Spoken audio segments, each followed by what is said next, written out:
hari yang istimewa karena saya bertemu dengan senior saya, seorang senior di Universitas Indonesia yang hobinya naik gunung, ya kan? Tapi jargon-jargonnya di sebuah acara stasiun televisi swasta itu mendunia. Jadi bukan hanya di Indonesia saja, dia menjadi presiden dari Akal Sehat. Siapa lagi kalau bukan Rocky Gerung, yeah. Yang jadi pertanyaan adalah kenapa sih Abang begitu bilangnya apa ya, begitu perhatian, juga berpihak, kelihatan gitu sama umat Islam, sampai keliling-keliling ke berapa universitas Muhammadiyah. Itu buat aku itu sesuatu yang luar biasa gitu. Aku pengen tahu kenapa. Iya, saya bukan sekedar melihat, merasakan ketidakadilan dari kekuasaan terhadap umat Islam. Karena seolah-olah ada kontras antara Pancasila dan Islam itu.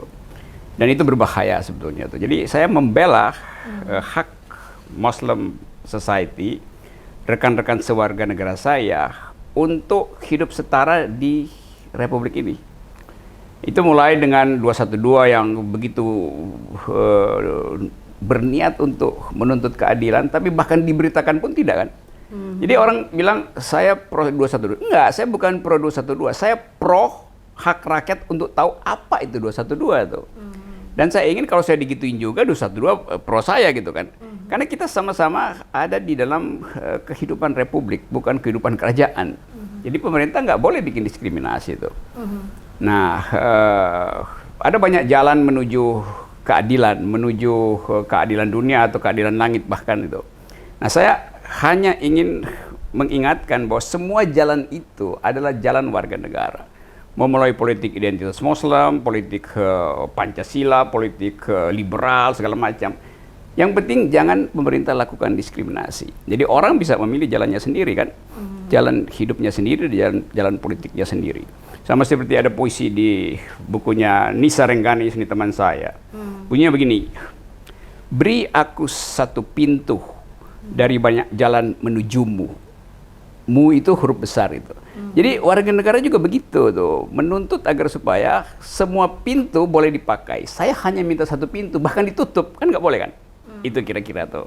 Ya. Neno. Banyak, tapi persoalannya gini, banyak orang yang sebenarnya diam-diam dia berpihak sebetulnya, tapi dia nggak mau menampakkan dirinya itu, sehingga dia terwarna bahkan dari dalam sendiri internal. Ini kan sebuah otokritik yang harusnya bisa kita bangun. Sedangkan kalau misalnya aku bilang seorang Rocky Gerung aja mau secara eksplisit menyatakan ini loh haknya orang beragama berumat, kok nggak boleh gitu. Ya itu juga saya mau ingatkan bahwa sejarah Republik ini berbasis pada Muslim politics.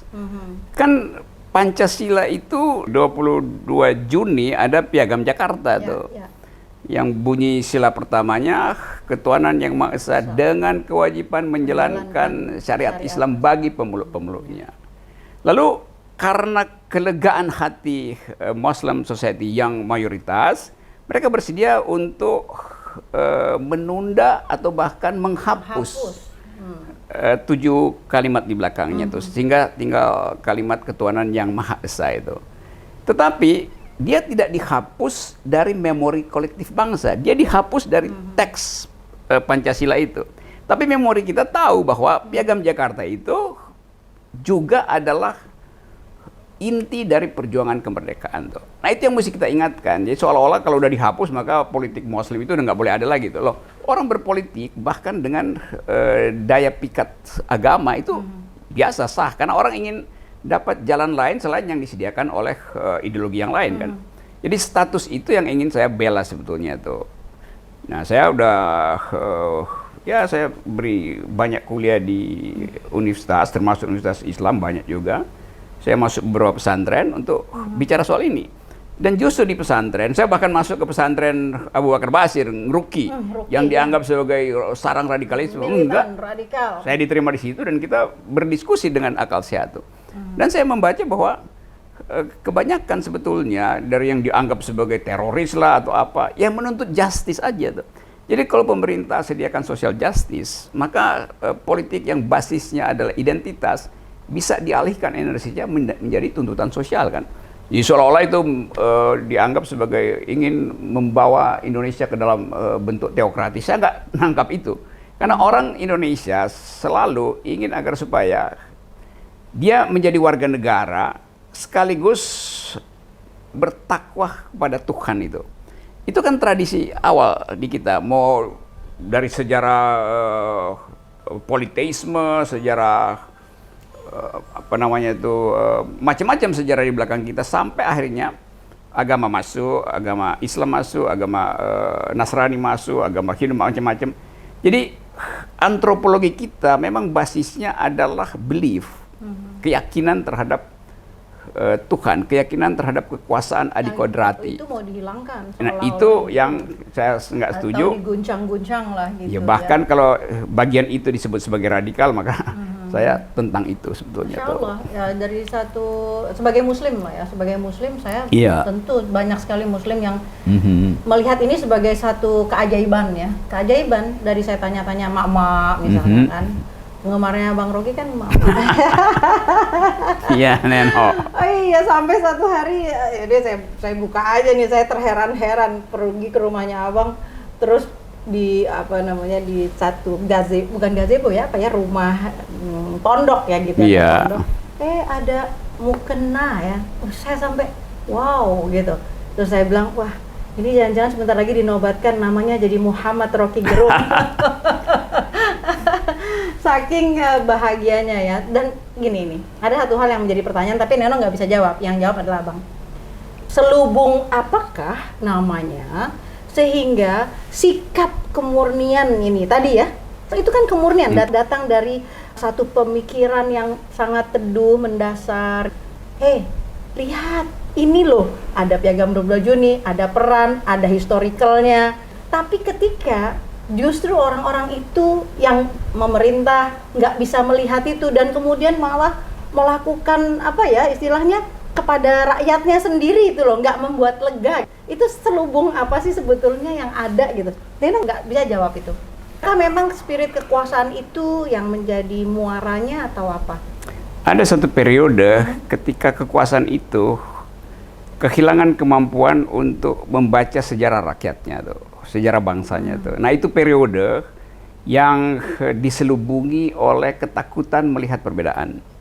Ketakutan untuk dikritik. Jadi itu seluruhnya adalah tempat persembunyian kekuasaan. Nah efeknya adalah menuduh orang lain sebagai berbahaya. Itu yang nggak terjadi itu. Nah saya nggak suka kultur semacam itu tuh. Ya tadi di tempat saya, di rumah saya siapin bahkan beberapa kitab suci, Hindu ada, Muslim ada, Bible ada. Saya siapin mukena, saya siapin sajadah. Karena saya banyak teman Muslim. Dan pasti lebih banyak teman Muslim daripada agama lain karena Muslim adalah mayoritas tuh. Tapi poin saya adalah hak orang untuk menikmati momen spiritual privatnya harus dihargai oleh tuan rumah tuh. Karena itu saya siapin tempat untuk orang sholat atau orang bisa milih mau sholat di sini, bisa pindah yang di bawah pohon. Jadi sekali lagi itu hanya sekedar mengagumi teman warga negara atau sahabat yang punya kemampuan untuk mendalami batinnya itu dengan mengikuti ritual yang dia kenal sebagai. Kelihatannya sederhana, tapi sebetulnya itu sangat subtil. Sederhana, kelihatan, tapi nggak semua kita mampu untuk mengakomodir itu dan menjiwainya gitu. Neno tertarik, Neno nggak mau bicara yang lebih panjang ke sana, tapi Neno di sini di Neno Channel ini sebenarnya pengen tahu jejak rekam sejarah. Kalau tadi kan bangsa punya rekam sejarahnya, tapi sebagai pribadi pengen tahu jejak rekam sejarah keluarga Abang itu dulunya diapain itu sama mamah, papa? Diapain? Dikasih makan apa? Dididik kayak gimana gitu sehingga terus bisa menelurkan ini kan sejarah pikiran akal sehat, pokoknya istilah-istilah yang semuanya populer tapi juga bukan itu. Sebetulnya itu bisa aja, tapi sikap untuk bisa memeluk semuanya. Itu berasal dari mana? Dari perjalanan di kuliah atau di kegiatan perjalanan atau di gunung. Di gunung atau di gunung. Iya, kadang-kala orang ingin tahu origins dari hidup seseorang. Ya tentu saja ada soal genealogi keluarga. Keluarga saya keluarga bisa nerima semuanya. Bisa keluarga egaliter. Di keluarga saya ada Muslim, cukup banyak itu. Jadi saya terbiasa soal-soal begituan itu. Jadi keadaan itu kemudian membawa kita pada kemampuan untuk bukan sekedar apresiasi, tapi masuk di dalam sistem orang lain itu kan. Nggak gini loh, masalahnya banyak orang yang manusia, tapi saya nggak melihat dia manusia. Kemanusiaan itu tetap bisa terpelihara pada diri. Contoh ya, saya buka ya, ada seorang asisten doang nih, seseorang sakit dia, tapi Rocky Gerung tuh sampai mengunjungi orang tersebut yang sakit. Padahal itu kan Rocky Gerung namanya tenar hebat gitu, tapi mau ngunjungin orang yang bukan siapa-siapa gitu loh. Nah itu kan manusia gitu. Itu yang justru kamera publik itu selalu mengglorifikasi orang tuh. Dan saya sebetulnya dari dulu saya nggak suka ada kamera publik tuh, TV talk show. Hanya terseret aja di dalam kehidupan politik, lalu tiba-tiba semua kamera mencari wajah saya kan. Padahal bukan itu yang saya ingin ucapkan itu. Saya bertahun-tahun hanya ngajar itu, ada aktivitas politik tapi sangat tertutup itu. Tapi karena problem bangsa ini saya anggap perlu di outcry, perlu ada public outcry, maka saya menyodorkan diri untuk mengucapkan itu sebetulnya tuh. Sekedar mengingatkan bahwa pemerintah tidak bisa memonopoli bahasa, memonopoli gestur orang, apalagi memonopoli pikiran orang tuh. Jadi itu saya ucapkan terus. Hal yang mungkin terlambat diucapkan orang lain, kan hanya itu soalnya kan. Jadi sama seperti yang Neno lakukan. Neno dulu dikenal sebagai tokoh sastra, bicara lantang melalui kritik sastra, lalu seniman yang otentik karena bisa menghayati satu peran dan diekspresikan secara maksimal. Itu kita tahu latar itu tuh. Lalu Neno berupaya untuk masuk di dalam wilayah kerohanian itu, mengasuh batin masyarakat yang mengalami kegelisahan karena dicegah untuk mengekspresikan dimensi teologis manusia itu. Itu Neno lakukan tuh. Nah, orang lalu menganggap bahwa Neno hidupnya itu cuman soal teologi. Orang nggak nangkap bahwa kemampuan Neno itu juga multidimensi itu. Nah, hal yang semacam itu yang mau kita hadirkan pada publik, bahwa setiap orang punya macam-macam dimensi yang kesorot oleh kamera, kebetulan cuma bagian itu kan. Jadi itu yang kemudian dieksploitir. Nah, yang kesorot ke saya selalu memberi kritik kepada pemerintah. Karena kamera publik hanya ingin saya ucapkan itu kan, bahwa saya juga hidup sederhana aja, sebagian besar kegiatan seharian adalah naik gunung, masuk ke hutan. Mungkin orang anggap itu kok agak aneh, berlainan. Jadi poin saya, berbagai macam dimensi kehidupan itu sebetulnya bisa paralel. Hanya karena kamera publik maka yang tersorot hanya satu dimensi itu. Dan lain sebagainya, ini kalau bicara dari dimensi ruhiyah ya. Kok ketenaran dipuja-puja, bahkan sadis banget, ada yang bilang itu Rocky Gerung tuh nabi. Itu safat katanya gitu. Aduh, saya bilang iya, karena itu ada juga yang maki-maki lebih dari itu kan. Itu iblis keparat katanya. Lebay banget. Gak pernah kasih pujian pada pemerintah. Lu gimana? Iya, jadi di luar itu tetap Rocky Gerung adalah manusia kan gitu kan. Yes, sederhana, yang biasa aja gitu. Yang bersahabat dengan Neno Warisman, bersahabat dengan dan semua orang. bersahabatnya tuh bukan nama Neno Warisman, sama monyet. Jadi, yes. Dengan pohon, dengan serangga saya bersahabat. Jadi di rumah itu suka datang monyet dan udah dikasih makanannya, kan pisang kan? Ada monyet suka turun. Monyet turun, terus udah gitu dia tahu dia ngambil pisang itu gitu. Jadi bersahabat sama semuanya. Jadi emang sikap batinnya itu emang penting, sehingga akhirnya nggak memunculkan rasa takut kan? Enggak lah. Enggak kan? Rasa ingin mendekat dengan seluruh makhluk. Jadi ini bagian manusiawi yang paling kita dambakan adalah seseorang ketika dia menjadi siapapun apapun, ya dia tetap aja biasa aja. Kebanyakan orang kan kalau udah jadi menteri, udah jadi apa gitu, dan kita bisa mengharap suatu hari setelah iklim berganti, yang namanya Menteri Rocky Gerung atau Presiden Rocky Gerung akan biasa aja, naik gunung juga, nongkrong juga, betul nggak? Betul, saya mau jadi presiden di hutan aja. Oke, singkat tapi sangat menyenangkan. Pertanyaan yang terakhir. Masih ada satu pertanyaan lagi. Ini kan semua wanita kan adore you, gitu kan? Iya dong, mau nggak mau nih semua, banyak banget orang melihat chance gitu.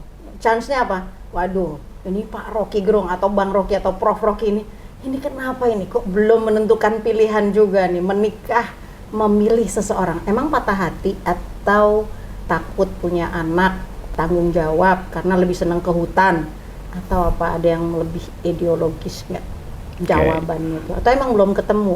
Kalau belum ketemu kita cariin. Ini pertanyaan paling berbahaya yang selalu saya ingin jawab, dan jawaban saya akan ada di episode kedua. Tunggu. Oke deh.